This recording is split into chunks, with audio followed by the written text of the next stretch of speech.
নীরবে অভিমানে নিবিড়িতে করছো দিলে বানাতে থাক, আমি আসতেছি। যাইস রে ভাই, আনে খাইস।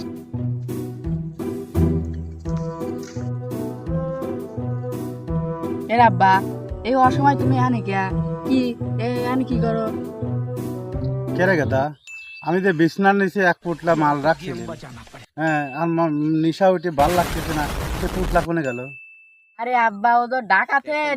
আমার এক বড় ভাই আইছিল, তাই কোনো জায়গায় নাই, পাইলেন না, ওর কাছেও নাই, এই জন্য তোমার তাই একটু লি ও খাওয়াইছি। না রে বাপ, তোর বড় ভাই আসুক গুণ না, তোর যেটা আসুক গুণ না, জুলুবে আসুক গুণ, ও দেহার পাট আমার নাই। আমার নিশা উঠছে, আমার মাথা মতো ঠিক নাই, আমাকে দে, দুইটা নলে আমার খাওয়ান লাগবে। এই মন্দির সালের নিশা সবসময় উঠেই থাকে, খালি সবসময় এসে কি বড় একটা বিপদের মধ্যে ফেলা দেয়। আচ্ছা দেখতেছি, রও আসো, কথা ছাড়া দাববে, কোনো সাউন্ড হবে না, কোনো কথা কবে না, খালি খাবে। আসো।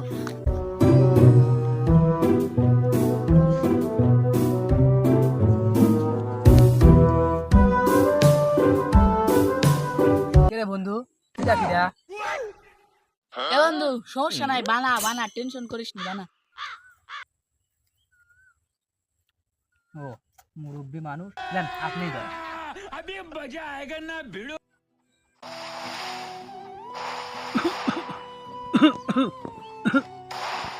হে আব্বা, 60 বছর ধরে দাবো, তারপরে সেরাম ঠেকর ঠেকর করে কাশো, ঘটনা কি?